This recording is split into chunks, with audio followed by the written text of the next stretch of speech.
absolute class! Bournemouth went off at a smart pace and soon had West Brom in striped shirts on the defensive.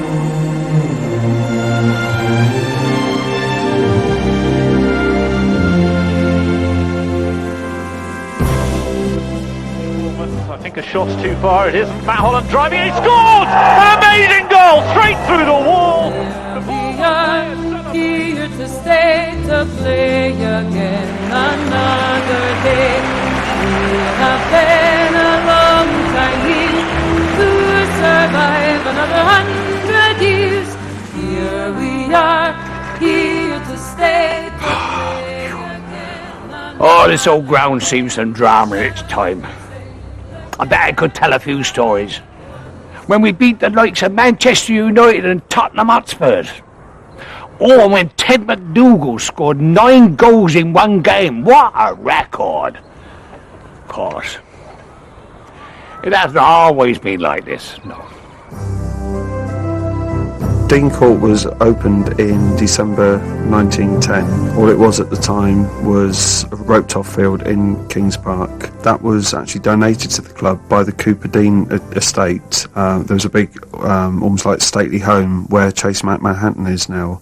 Behind there was the cherry orchards, and even though the actual ground's been built on a rubbish dump, the cherry orchards came up to that, so they're saying the cherries there. It actually started as Boscombe and not Bournemouth. It was formed in Folkestone. The original ground was in Castlemaine Road, though none of that actually remains now.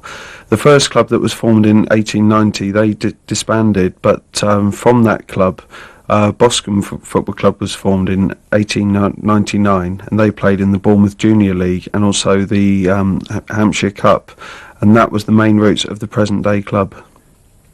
I remember shorts like that and those big heavy boots and leather ball. Still, some things have to change, I suppose. But it's nice to see the club still with their cherry red colours. Of course, if they changed that, they wouldn't be the Cherries anymore, would they? In the early days, Boscombe FC were certainly one of the most successful of the local sides, and they did attract all the good players to the club. Through this, they started to dominate local football, and they seemed to be the ideal side to represent the town of Bournemouth nationally. Bournemouth and Boscombe Athletic Football Club. What a name. The longest in the league, in fact. Something the whole area could be proud of. In the early days, of course, there were no floodlights, no subs. If you got a player injured, you had to play on with 10 men. Most of the people stood behind the goals and at the Brighton beach end as well. So it was very much a cloth cap era. And of course the other thing, a lot of the revenue, a certain amount of the revenue was obtained from penny on the ball competition, where they gave the match ball as the prize. Bournemouth have been in the league for 4 seasons, and although Dean Court was a nice ground, it still didn't really have that grandeur and splendour that many of the grounds had. So the club purchased for £12,000 the steel framework from the British exhibition at Wembley, and erected the main stand from that, which had 3,500 seats in, and that is still actually the main basis of the main stand now. When I first went to Dean Court, I was quite impressed by the setting, really. Stand, 3 side stands, and a nice Brighton beach end. I thought it'd be lovely to play on this. And it certainly was. I enjoyed playing on it. There seemed to be plenty of room up the wings. I was a winger, and there was plenty of room up the wings. In those days, there wasn't the euphoria of bobble hats and scarves and all the rest of it as there was today, but there was still that keenness on the terraces. The same keenness was there, but in a different way. The crowd knew as much about the game as the players did. The teams lined up in the goalie, 2 full-backs, 3 half-backs and 5 forwards, and the forwards playing the kind of a W formation, inside forwards a bit further back, centre forward, and wingers quite forward. The crowd knew what the team was about and about to do, and they were with the team. For me when I played, and for the players when I played with them, The Bournemouth spirit was the thing. We had a belief in ourselves as players, and we had a belief in our team as players. And we knew that there was a good crowd behind us that they had a belief in as well. So I would say that the Bournemouth team and the team spirit is the thing that makes Bournemouth win games. The day before war broke out, September the 2nd, 1939, we were walking to the ground. I was with Bill Smith. We were walking to the ground. It was a red-hot Saturday. And we were walking to the ground to play. The sky was as clear as a bell. The heat was intense. And we were going over to play a game of football. And as we walked in the portals of Dean Court, I said to Bill, "Oh, wouldn't it be wonderful if it rained?" He said, "Yeah, but there's not much help of that." We went in, had a look out on the pitch. It was bone hard. And the other team came, Northampton came, and they were there having a look round as well. We went in to change, and we were getting changed with about 20 minutes to go before the kick-off. And I suddenly said to Bill, "Hey, Bill, listen to that." And it was pouring down. We'd had a cloudburst. There weren't any clouds up there, but we'd had a cloudburst. When we went out on the pitch, it was heavy, water, almost waterlogged. But it was ideal for playing. And we really took Northampton Town apart. Quite a lot of rain about, but the rain did clear in the second half, and Boscombe went rampant, and they won 10-0. And of course the following day war broke out, and in a few days the players' contracts were cancelled. Well, what with the war coming along and all that, obviously things had to be put on hold. Well, at that time, during the war, I was out in the jungle, and we were in this area which was swarming with these. Yes, during the war, you were a free agent, really. During the war, you could play for whichever team that you were nearest to, wherever you were stationed. And I played in several teams. I played for Luton, I played for York, I played for Crystal Palace, I played for Fulham, Chelsea. And we fired straight at them. Harry Kinghorn was the manager, and Harry had managed all the way through the war. Now, you might say there wasn't a great deal to manage. Well, there might not have been a great deal to manage, but what was there was managed. And Harry Kinghorn was a remarkable man. He was a goalkeeper with Boston before he became A, trainer and then B, manager. But he held that club together in more ways than one. And the fact that he kept the club going so well during the war, everything was oiled and greased and ready to roll after the war. So when he got his beloved players back, it was easy going. He had a team, he knew how they played, because he'd been in touch with them all the way through the war. They hadn't lost touch with Harry, and he hadn't lost touch with them. They were there and ready for moulding again into a team, and this he did very quickly. There was a great resurgence of interest, really, amongst supporters. I mean, crowds were greatly up on pre-war standards immediately afterwards, because people have had 6 years of war deprivation and all the rest of it, and people got out and really got behind the club. And then, bang! Cup ties are a great leveller. It's been proved time and time again, and I think Bournemouth were always recognised as being a really good footballing side. The cup tie with Southampton, I think from the moment the draw was made, it was a very special game. The local rivalry, two clubs hadn't been drawn against one another in the cup. First time ever. For me, the actual game itself, 22,000 people there. I felt extremely nervous, but also excited at the prospect of playing in front of such a large crowd.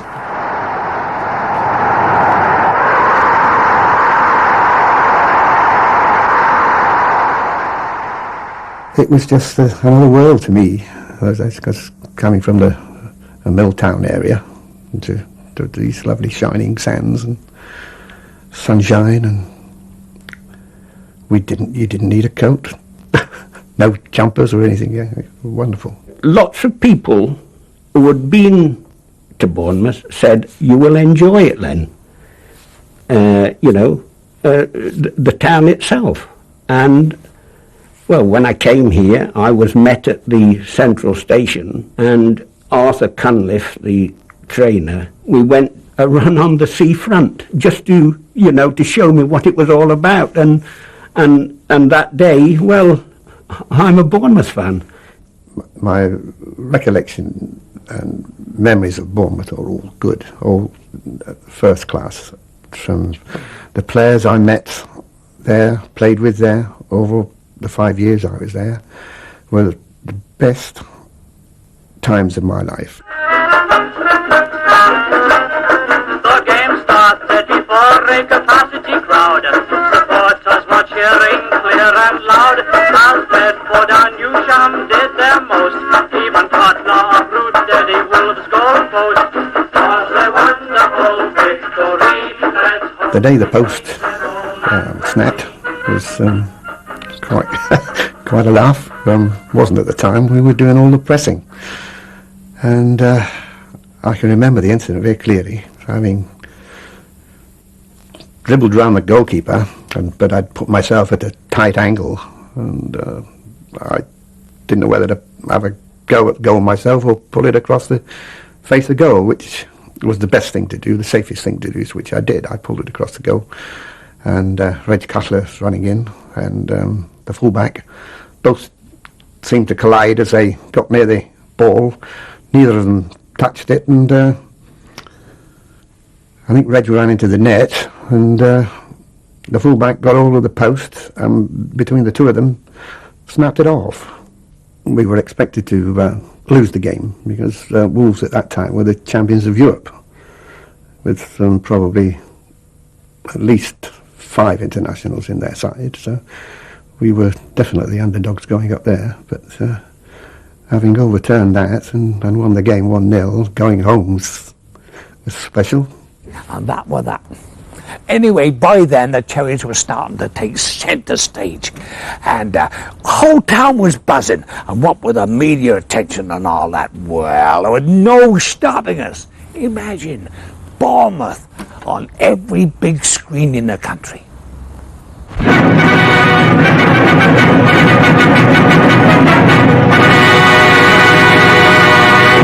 This is Movie Time. Leslie Mitchell reporting.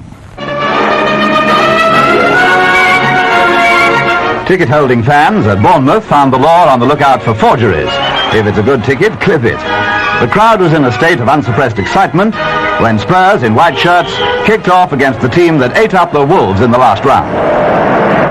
Yeah, the heady days of prior to the Spurs games was a magic time, because it was everyone was, the whole town was alive.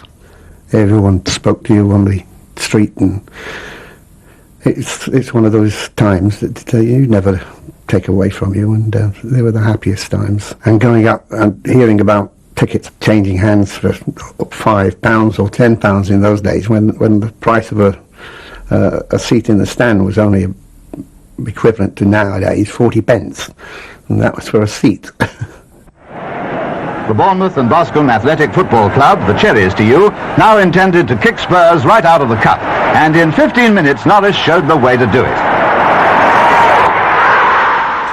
Playing against heroes of mine like Danny Blanchflower and the like Ted Ditchburn and goal, all international players, and I got the wrong side of the blind side of the centre half, and as the ball came over, I thought, that's mine.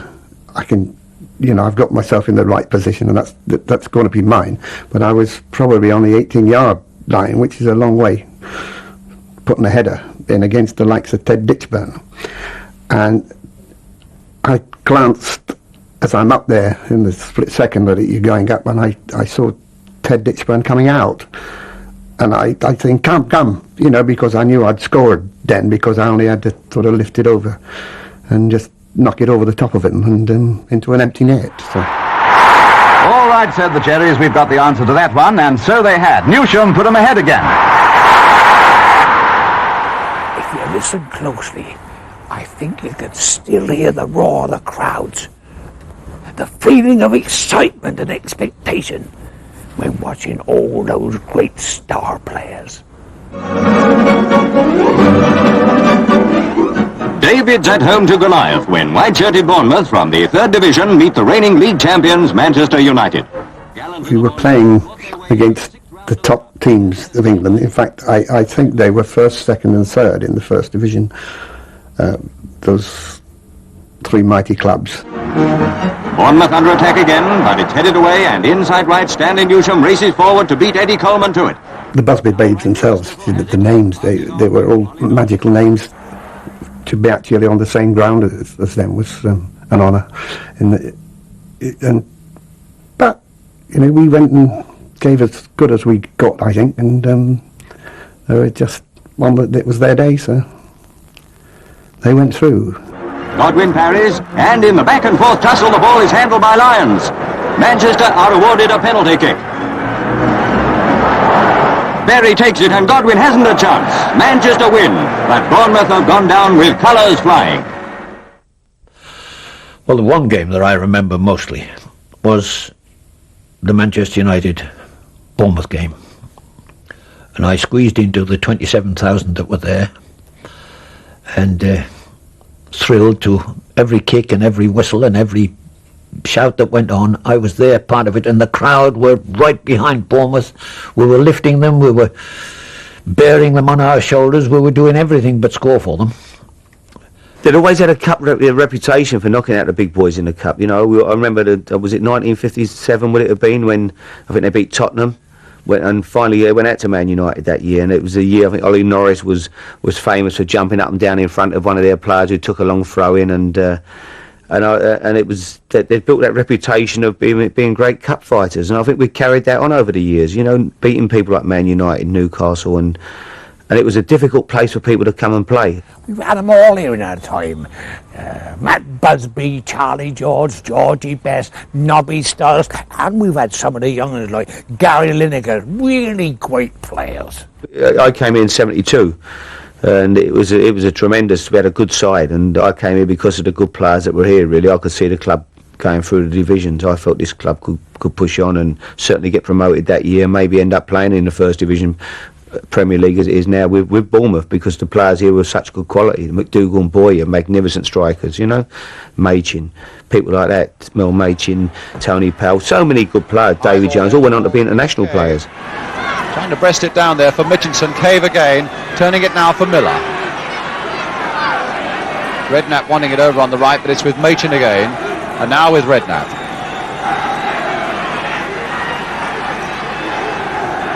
David Jones right in there, swept there wide towards McDougall, and Paul Priddy.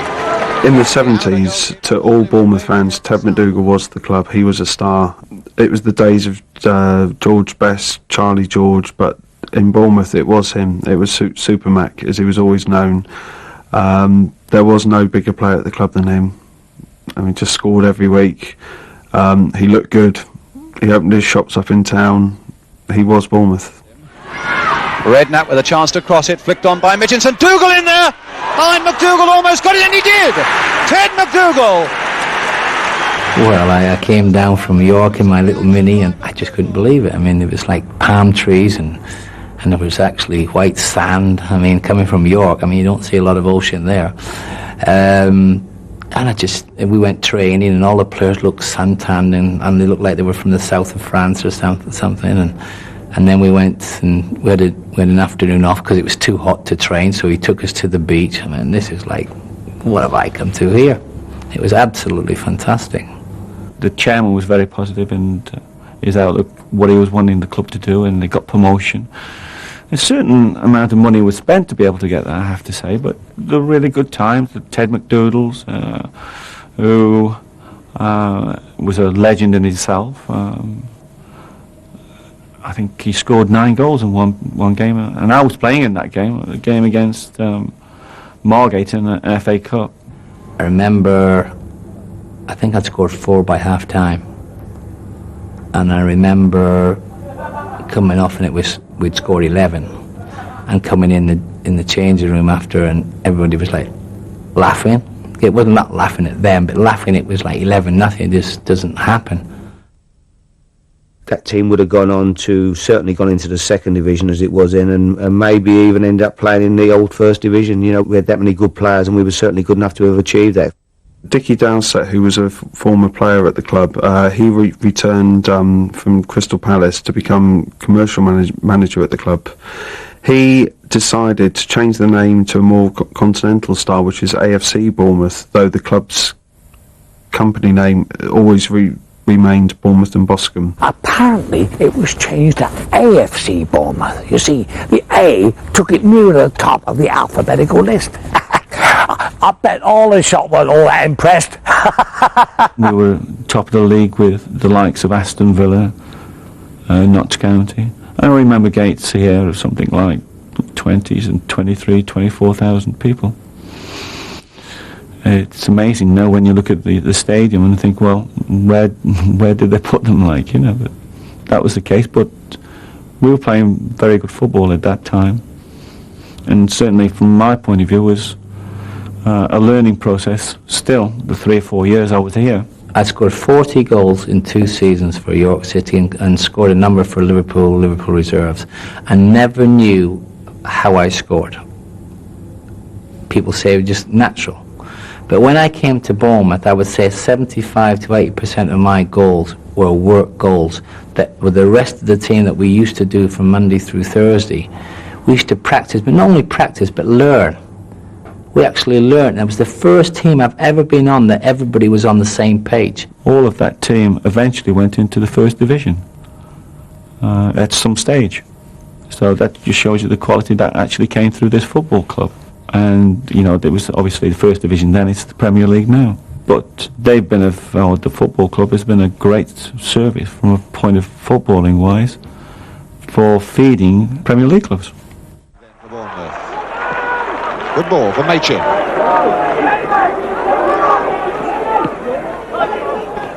Powell, Machin.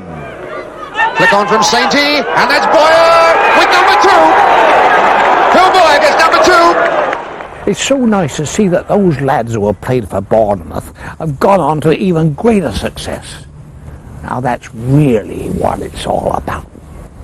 In '84, and I was really trying to make my name as a manager, you know, and I had really a group of players who were all free transfers and had all been discarded by bigger clubs or picked up from non-league or whatever, and to actually play against the cup holders and a team of internationals was a great chance for them to put themselves on the big stage, match of the day, catch cameras here. There was a buzz everywhere. People saying, oh, Bournemouth playing Man U in the cup, you know, that's going to be, 6 or 7-0. I came down on the train with a lot of Londoners who were going to support Man U on the day, and I got so wound up by them I put a £10 bet on Bournemouth to win 2-0, and I paid tax on it. They were cup holders and we were the underdogs. It was the old classic going back to the 1957 one, probably, getting revenge for 57 when they got knocked out by Man United. But the town was absolutely alive and looking forward to the game. But we just built on that reputation of being great cup fighters. We absolutely excelled that day and turned in the most fantastic performance and won the game 2-0. And I'm sure that would go down as one of the great cup upsets of all time.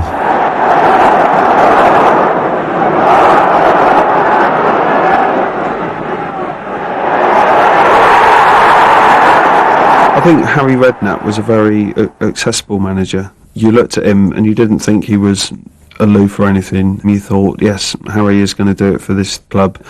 In the 1987 part of the 86-87 season, I mean, Bournemouth at one stage went 12 points clear when we travelled to Swindon. That was really known as the big crunch game because they were also in contention. Even though we were 12 points clear, we just won at Wigan, who were, I think they were 4th at the time.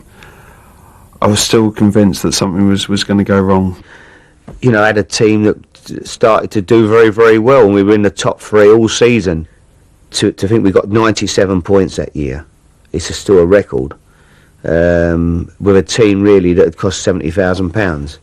The only players that I'd bought for any money, I bought Trevor Aylott at the start of the year for £15,000, Cole Richards for 10, and then late in the season, at Christmas time, I went out and bought John Williams and Richard Cook. So they were the rest of the players were all free transfers, lads I'd picked up on frees and it cost absolutely nothing. And when you looked at Middlesbrough's team and Swindon's team, and Middlesbrough especially, they had people like Gary Pallister, Mowbray, Bernie Slade, people who went on and played in the Premier League for years and years, you know. They really had an outstanding team. And to beat them, and the game here with Middlesbrough when we beat them that night, full house, the people were hanging off the rafters trying to get in the ground, you know. It was a great atmosphere, and the thing went right to the wire. Ourselves, Swindon and Middlesbrough had pulled away from the pack, and only two could go up. And every week we won, them two won. And no one was dropping points, and it was a fantastic season. Players streaming forward. Morrell can get the cross in, he does. To the far post, nodded away, only half cleared. O'Driscoll knocks it forward. Cook plays it in, that might be a chance here for Adon. So to actually achieve it, and to win the championship on the last day of the season against Rotherham at home, full house again, I'll never forget that. It was the proudest achievement of my life. Ah, now that was the day. History in the making. To see that trophy join all the others. Those young'uns looked as proud as punch. The hopes we had were much too high, way out of reach, but we have to try. The game will never be over, because we're keeping the dream alive. Team spirit was very good, because I think a lot of the players had come up through the lower divisions together, and they'd probably not had a great deal of success wherever they'd been, and having come to Bournemouth and then won promotion the previous season, they saw an opportunity where they'd be playing what would be then the second division, and a great opportunity for them to really make their mark.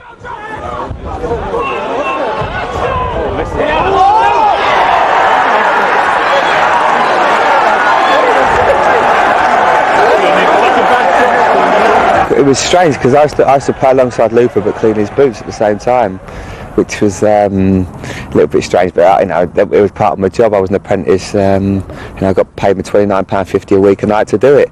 So there was, and if they weren't clean, Luther definitely used to tell me, even though I was the manager's son. But no, it was obviously Effin and Kuku as well, and it's good to see that Effin's gone on and done very well. It makes you proud that you're playing the same team as him. And Luther was a great example to me. He helped me an awful lot when I was at the club. And I learned so much there. I couldn't help. I trained there every day, and it was. I owe that as much a part as anything as me being at Liverpool now. And I think being at Bournemouth, the way it helped me as a player and as a person, as I say, got so much to do with how well things have gone for me up here. It's obviously my first club, first professional club anyway. And it was nice to get a start there. I felt it was a right move for me at the time, coming from non-league, and to enable myself to get a good start in a professional game. It was definitely the sort of place where I felt I could go and improve my game, and leave there and go on to a bigger club. Roland upfield to Ikoku, who's turned his man, and the leggy number 11's got away for the first time. Oh, it took a deflection off Scott. We went to Newcastle, St James's Park, and that was a tremendous night as well for the football club to go up there. And when you look what a massive full house at St James's Park, and we've gone up there and beat them, and that was a tremendous performance as well. Brock has got to score. He's got to score, and he hasn't. That's it. Third Division Bournemouth have achieved a memorable giant-killing act. Bartram saved it, but the kick wasn't too well hit. And it's Bournemouth who go through. It was one of the few times that season that we were able to perform on that sort of stage, and that occasion, playing in front of 30,000 fans is special for a club of that size, because everything is stacked against you really. All the odds are stacked against you. They've got so-called better players than you, and for you to go and really put one over them is a real triumph for the likes of Bournemouth. We've taken on the likes of Newcastle, Manchester United, Everton, and proved that we can beat them and match them. And it's important for players like ourselves, where that's happened in the past, and it can happen in the future. Each year, some small club beats a bigger club, and why can't it be yourselves? It's so important that Bournemouth has a football club. You know, it's so many kids playing football in the area, and it's somewhere for them to look up to, and just a community. I think you need that. You need football in Bournemouth, and it's a smashing football club as well. I started on building a youth policy of younger players from Premier League clubs in the region of 18s, in the region of 19, 20, 21, that for some reason have gone down the ladder in them Premier League clubs, because of now what's happening is that if a player is needed, they buy them, and they pay out, of course, big money. So they go further down the ladder and they get missed. I think it's like that's the club. That's what it's really here for, is for people that haven't quite made it at the bigger clubs. They come down and they gain experience, like all the lads in the team at present, and you know, it sets you up for the future if people are looking at you. There's a lot of scouts here every week, and I think without clubs like Bournemouth, the game in England will just go downhill. This club will always produce one or two players over a period of time, and all the top clubs are watching that. And obviously from our point, we can then have a player who's come to the system, he's got league experience. Okay, we have to reciprocate by paying transfer fees and feeding money back into people at the lower levels, but that's an important part of football, and it's a good source of revenue for smaller clubs, and I think it's important it stays that way.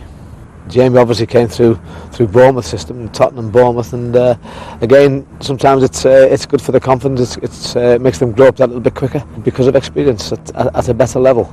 I was born in Bournemouth, which is obviously very special. So to have a football club in your hometown, for me, I think it's so important. I couldn't see it having been any different than having a big football club like they are there. AFC Bournemouth's got a lot of respect around the whole leagues. They know that they've beaten sides of higher opposition. The players are willing to prove that they're good enough to match sides like that. And on the day, I think we're capable of beating anyone. And it was a difficult place for people to come and play. A tight little ground, good atmosphere, fans getting behind the team. No one enjoyed coming to play Bournemouth in a cup. I certainly wouldn't like to come back here with West Ham now and play in a cup tie, because I know it would be a very difficult day. It's a passionate feeling here. And it doesn't surprise me over the years that, you know, teams coming here and being beaten against a Bournemouth team.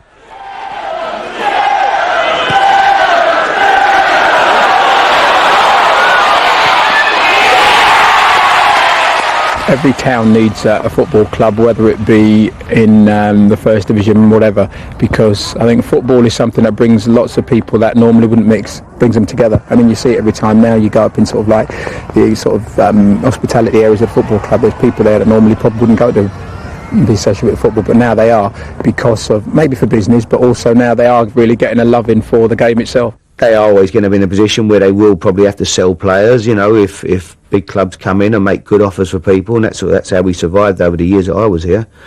So that's always going to be the case, but there's always other players to come along and fill their places, and that's all part of the fun anyway. And people like to see new players come and see players go on and watch them on TV, knowing that they'd played at Bournemouth or wherever. It does take people's minds off other things, that they have their own football club that they can identify with, and the club has some success, as it's had even in the years since I've left. If we talk about the cup ties that they've played against Manchester United, Wolverhampton, West Brom, and it means an awful lot to the people in the town.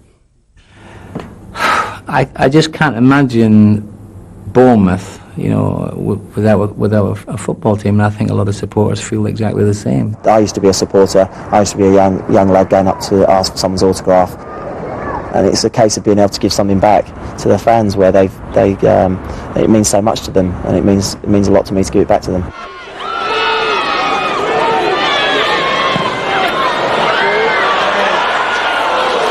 People on a Saturday, they want football. They've lived for football. Football's the main sport in England, and if AFC Bournemouth lose on a Saturday, it ruins their whole weekend.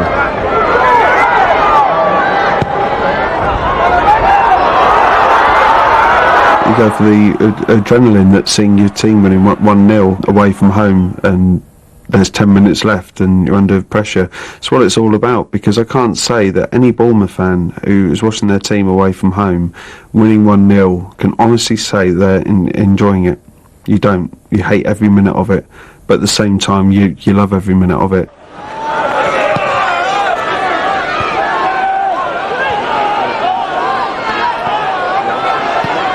You scream every single time we get the ball. You go through everything, and by the end of the match, you're as tired as the players are. But when that final whistle goes and you've won 1-0, you feel that you've actually achieved something yourself, and that feeling can just last for days. I will always go, whether it's rain or shine, and I've always done this throughout my whole life. It's there. You could see when I looked at him, when I look at him and when he looks at me, it's almost as though he's saying, Grant, you played out here. Bit special. It is a bit special to go back with my grandson to watch Boscombe, Bournemouth and Boscombe. It'll always be Boscombe to me, playing on Dean Court. I'd hate to think that, for instance, the children that are coming to watch games now, they don't have the opportunity to bring their grandchildren along. It needs that, and they tell them the stories about the big clubs coming down here and getting hammered. It's something. It's a talking point, you see, through families, through generations. I was at such an early age. It just brings back so many good memories for me, going to watch them as a kid. My son may end up not liking the game, which I hope he does, obviously, but if he doesn't, he doesn't, but somebody else's son will. Talking with Bill Smith, the lad who played behind me at right half, some 2 or 3 years ago, he was here on holiday, and we talked, and he said, weren't we lucky, Bob? I said, why was that? He said, we were playing a game that we loved to play, and that we enjoyed playing. He said, and they paid us for doing it. I felt privileged in as much as I was living in a lovely town. Even young as I was then, in the 20s, it was one of the nicest places that I'd lived in. The beach, the forest, Dorset. I thought, well, where else would you find a better place? And the club itself always had a happy feel to it. It's been the biggest influence on my football career. I mean, I played at West Ham and spent 10 years there, but I think the 10 years I spent here as manager was the happiest times of my life, certainly. And Jamie looks back on his, brief spell as a player here and absolutely loved every minute of it. And without this football club, I wouldn't be where I am now, and it was tremendous for me, and I've got a great love and affection for the club. If I look back over the years and from 20 years ahead, and think that in some way we played a big part of keeping this club together, and like to think that the likes of the international players such as at this moment in time Jamie Redknapp, you never know, he might come back and give something back to this football club, or be able to do that, and perhaps he might have a boy who wants to play for him. At least that history could be alive still.